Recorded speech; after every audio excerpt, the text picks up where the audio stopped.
पहाड़ों में मौसम की मार इतनी भयानक है कि उत्तराखंड के थराली में महातबाही आई और 8 दिन के बाद भी आपदा खत्म नहीं हुई है। ऊपरी इलाकों में हो रही बारिश के कारण भागीरथी में जबरदस्त प्रवाह बढ़ रहा है। राहत बचाव में परेशानियां अलग हैं और किसी तरह कभी पेड़ों में जिप लाइन बांधकर तो कभी हेलीकॉप्टर से फंसे हुए लोगों को निकालकर सुरक्षित जगहों पर पहुंचाने में सेना के जवान राहत बचाव में जुटे हुए हैं। आसमान में हेलीकॉप्टर मंडरा रहे हैं। पहाड़ पर प्रचंड प्रवाह डरा रही है। कहीं जिपलाइन से राहत की कोशिश की जा रही है, कहीं घोड़ों के जरिए मदद पहुंचाई जा रही है। धराली पर कुदरत का कहर कुछ ऐसा टूटा है कि अब तक सड़कें नहीं खुली।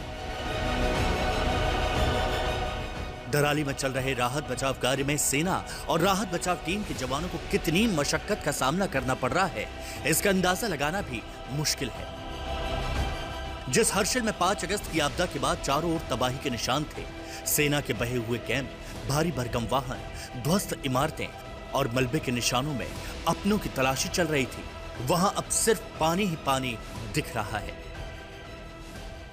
मेरे ठीक पीछे भागीरथी के साथ साथ ये राष्ट्रीय राजमार्ग है और राष्ट्रीय राजमार्ग के बीच में जो आप फ्लैग देख रहे हैं, दरअसल यहाँ पर आर्मी का हेलीपैड हुआ करता था, लेकिन अब यहाँ कम से कम 10 से 12 फीट पानी है क्योंकि ये जलाशय बनता चला गया है और जब तक इस धारा को फिर से शुरू नहीं किया जा सकता, ज्यादा पानी नहीं निकलेगा, तब तक ये राष्ट्रीय राजमार्ग पूरी तरह बाधित रहेगा। सड़क डूब चुकी है, ये रास्ता आगे की तरफ धराली की ओर जा रहा है। हमने जंगलों का जो ऑल्टरनेटिव रूट है, ट्रैक रूट है, वो शुरू किया है धराली जाने के लिए।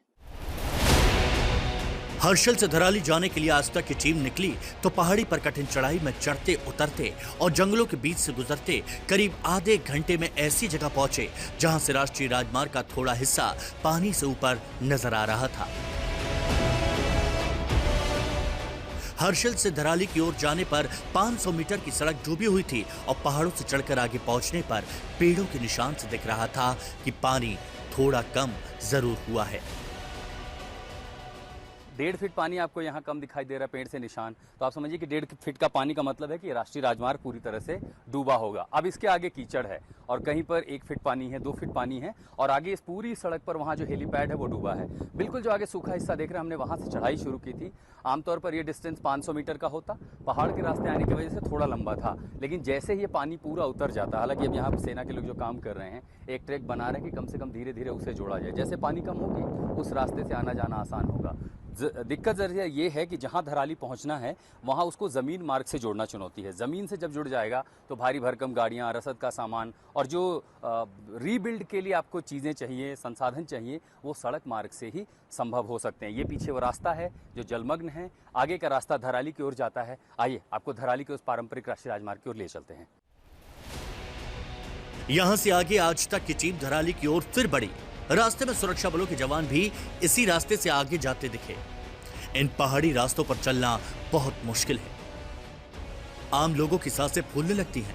हर्षिल से करीब 1.5 किलोमीटर पहाड़ी रास्ता पार करने के बाद ऊंचाई से मुखवा की सड़क दिखती है जो धराली के सामने भागीरथी के उस पार का गांव है। हर्षिल के उस लेक की तस्वीरें देखें, वो रिजर्वॉयर की एक तरफ भागीरथी का प्रवाह है, लेकिन मलबे के चलते पानी की इस तरह एक लेक फॉर्मेशन हो गया और जिसने पूरे रास्ते को कट ऑफ कर दिया। अब इसके साथ सामने जो सड़क है वो दरअसल मुखवा की रोड है और मुखवा के जरिए धराली में पहुंचना नीचे जो है वो 1.5 किलोमीटर का जो 80 डिग्री का जो इंक्लाइन है, उसे सामान ले जाना, लॉजिस्टिक ले जाना मुश्किल है। इसीलिए सड़क को खोलने की तैयारी है और ये वो ट्रैक है जो फिलहाल खच्चरों के लिए या सेना के जो लोग हैं, स्थानीय लोग हैं, BRO है और अलग अलग विभाग के जो कर्मचारी हैं, धराली के लिए सबसे नज़दीक सड़क मार्ग से जाने के लिए ये 1-1.5-2 किलोमीटर का जो पहाड़ी ट्रैक है उसका इस्तेमाल कर रहे हैं। इसी पुराने रास्ते से बिल्कुल राष्ट्रीय राजमार्ग के बगल से पहाड़ों के इस हिस्से होते हुए हम आपको धराली ले चल रहे हैं। धराली जाने के पारंपरिक पहाड़ी रास्ते से आगे बढ़ने पर पहाड़ी से उतरते हुए आज तक की टीम नीचे पहुंची धराली की ओर। पहाड़ के इस रास्ते होते हुए आखिरकार हम नीचे पहुंचे और बहुत ज़्यादा लंबा नहीं है, मुश्किल से 1-1.5 किलोमीटर का सफ़र है पहाड़ का ये ट्रैक। लेकिन अब मैं जहां हूं ये दरअसल ये वही पारंपरिक राष्ट्रीय राजमार्ग है, हर्षिल धराली और इस तरफ गंगोत्री को जोड़ने वाला। लेकिन इस राष्ट्रीय मार्ग पर आप देखें क्या क्या होता है। भागीरथी की जो धारा है वो मेरे बिल्कुल दाईं तरफ पहाड़ के एकदम आखिरी हिस्से से चलती है, लेकिन जब आगे बाधा बनी और जलाशय बनने लगा तो धारा देखिए कहां पर आ रही है। यहाँ पर आपको पानी पूरा एकदम बवंडर की तरह घूमता दिखाई देगा। यहाँ पर पानी घूम रहा है, ये वो रास्ता है, आगे सेना का कैंप है और ये राष्ट्रीय राजमार्ग जो इधर हर्षिल को जोड़ता है, हर्षिल से आगे उत्तरकाशी की ओर। लेकिन अब ये पूरा रास्ता पानी में डूबा है।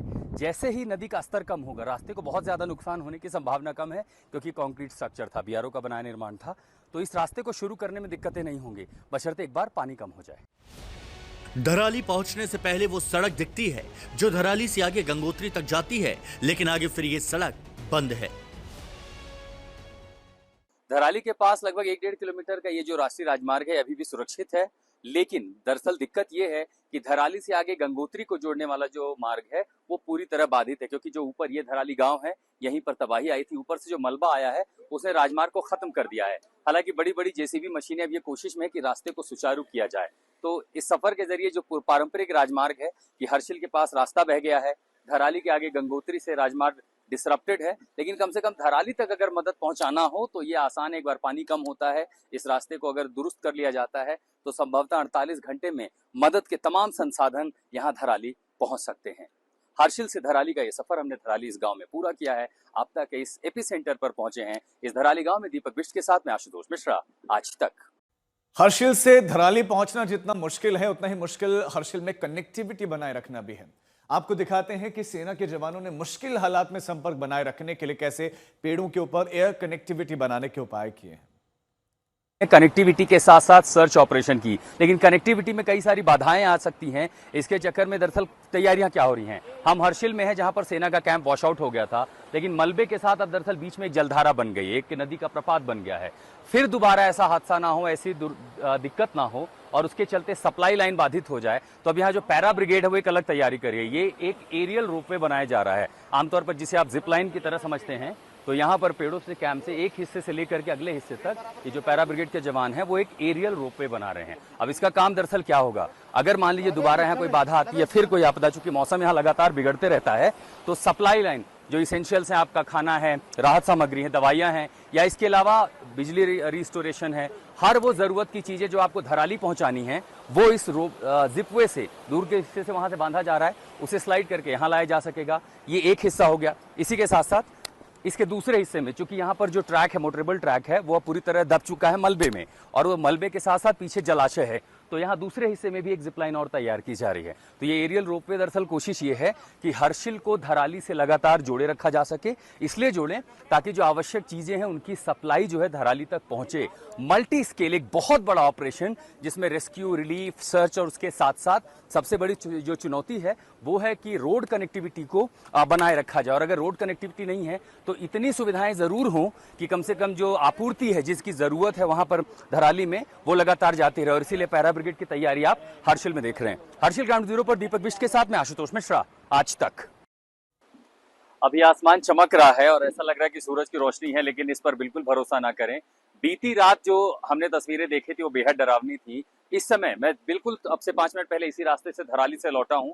जो मेरे पीछे आप भागीरथी का स्तर देख रहे हैं, रात को बेहद डरावने पैमाने पर थी। और इतना ही नहीं, इसके साथ साथ जो ऊपर पहाड़ों से नदियां आती हैं, जो नाले आते हैं, वो उफान पर थे, जिसके चलते हर्षिल का ये जो बाजार है, प्रमुख बाजार है, देखिए सारा बाजार बंद है। यहाँ पर लोगों से एसडीआरएफ ने कहा कि खाली करके चले जाइए। बहुत सारे लोग जो होटलों में थे, जो यहाँ रह गए थे कर्मचारी, उन्हें भी सुरक्षित ले जाया गया। इसी के आगे हम जिस गाँव में थे, देखिए हेली ऑपरेशन खुल गए हैं, क्योंकि जैसे ही मौसम साफ हुआ है तुरंत हेली ऑपरेशन खुल गए, क्योंकि यहाँ सड़क मार्ग नहीं है, तो मदद की हर जरूरत की चीज जो है वो हवाई मार्ग से पहुंच रही है। अभी भी जो सेना का कैंप है इसके दूसरे इलाके में दरअसल वहां पानी पहुंच गया था, बीती रात वहां खतरा था, तो अब वहां पर सीसीटीवी मॉनिटरिंग वो वहां पर लगा रहे हैं। ये वही कैंप है जिसमें नुकसान हुआ था, जहां 9 जवान लापता थे। दरअसल धराली में अभी भी इंटरनेट की कनेक्टिविटी इस तरह नहीं है, इसीलिए हमें आपसे रूबरू होने के लिए, अपनी रिपोर्ट्स भेजने के लिए हर बार हर्षिल आना पड़ता है।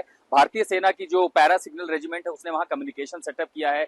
जो गांव के सुदूर इलाकों में रहते हैं वहां मोबाइल के सैटेलाइट फोन दिए जा रहे हैं ताकि लोगों से बात कर पाए। दूसरी बड़ी चीज, कल रात को भी तो वहां पर इतने उफान आए हैं कि बीआरओ और आर्मी ने जो नालों के ऊपर ट्रैक बनाए थे, सड़क बनाए थे, वो सारे बह गए। उसी के साथ साथ गंगोत्री उत्तरकाशी हर्षिल धराली राजमार्ग को खोलने के लिए जो पत्थर लगाए जा रहे हैं, वहां पर उसको सेटल किया जा रहा है, वो भी नाले के साथ बह गया। तो दरअसल उसके एक तो मलबा यहाँ इतना है, दलदल है, खुदाई हो रही है। आज वहां पर जब खुदाई हुई है तो बहुत सारे जो मवेशी थे पालतू वो निकले हैं, जिसके चलते अब वो दुर्गंध फैल रही है। तो वहां पर भी प्रशासन का कार्रवाई कर रहा है, लोगों को मास्क देना और सैनिटाइजेशन करना, ताकि सैनिटेशन की जरूरत बहुत होगी वहां पर, क्योंकि अब मवेशियों के जो मृत शरीर है वो वहां से निकल रहे हैं। दूसरा, दलदल इतना ज्यादा है कि अब खुदाई करके एक हिस्से से दूसरे हिस्से तक निकलना मुश्किल हो रहा है। और मौसम लगातार अगर इसी तरह बिगड़ता रहा, नालों में उफान चलता रहा, तो जो रिस्टोरेशन के साथ कनेक्टिविटी की दिक्कत है और उसके बाद सर्च ऑपरेशन है, उसमें सबसे बड़ी बाधा है, क्योंकि 50 फीट मलबे को आप कुल्हाड़ी लेकर के या फावड़े लेकर के खोद नहीं सकते। धराली में खीर गंगा की इसी धारा ने हफ्ते भर पहले महातबाही मचाई थी। पत्थरों के बीच बहता ये मटमैला पानी उस दिन महातबाही की शक्ल में उतरा था। अब यहां सैलाब प्रभावित इलाके में जेसीबी से राहत बचाव का काम होता नजर आता है। लकड़ी के टेम्परेरी पुल से लोग खीर गंगा की धारा के इस पार से उस पार आते जाते दिखते हैं। घोड़े के जरिए राहत बचाव का सामान ढोया जा रहा है। धराली की इसी खीर गंगा के साथ जो सैलाब आया, उसने शहर में तबाही मचाई। और अब खीर गंगा जिस धारा से बह रही है, जरा इस प्रवाह को देखिए कि पहाड़ से निकलते हुए खीर गंगा ठीक इस इलाके से होते हुए अब आगे जाकर के भागीरथी में मिल जाती है। लोग बताते हैं कि दशकों पहले, लगभग 100 साल पहले तक खीर गंगा की मूल धारा यही थी, और इस तबाही के बाद प्रकृति ने खीर गंगा को वापस उसकी अपनी मूल धारा में लौटा दिया है। लेकिन जब धराली शहर यहाँ बस गया था, तब दरअसल धारा यहाँ से गुजरते हुए, दरअसल राष्ट्रीय राजमार्ग था, उसके नीचे पुल थी और फिर सीधे आगे निकल जाती थी। यानी इस समय जो धारा आप देख रहे हैं ये इसकी मूल धारा है, लेकिन जब बदलाव हुआ था तब इसकी धारा दरअसल इन इलाकों से होकर के गुजरती थी। खीर गंगा के किनारे पर तबाही के निशान डरावने हैं। इमारतें दूसरी मंजिल तक मलबे के नीचे दबी हुई हैं। जिनके घर वहां दबे हुए हैं वो रोज राहत बचाव के काम के दौरान अपने घरों के आसपास नजर आते हैं, कभी अपनों की तलाश में, कभी रेस्क्यू में मदद करने। अपने तबाह हो चुके घर और मोहल्ले को दिखाते हुए सोनू पवार कहते हैं कि 5 अगस्त का वो मंजर कैसा था। पता तो नहीं चल पाया, जब आवाज सुनी, मतलब मम्मी ने बोला कि नदी आ गई है, तो इतने आगे जा पाए हम बस, बाकी तब तक उधर में सब साफ हो गया। अच्छा, शहर में कितने लोग रहे होंगे उस समय? भाई शहर में 200 से प्लस होंगे, जो टूरिस्ट या लोकल से? टूरिस्ट भी है, लोकल भी है, लेबर भी है, स्टाफ भी है, होटलों का अलग अलग प्रकार के। सब भाग पाए थे 200-250 लोग? नहीं, उतने मर गए, कुछ बचे, मतलब इतने तो मरे, मतलब जो लगभग मरे, लेकिन पता नहीं चल पाया वो कहाँ दबे हुए। एक बॉडी नहीं मिली, सिर्फ वन मिले थे। हमारे भैया थे, वो चाचा के लड़के थे, हमारे कजन भाई थे, और एक बगल में उनका मकान था। धराली हादसे का हफ्ता गुजर गया है, लेकिन अब तक लापता लोगों में से किसी का पता नहीं चल पा रहा।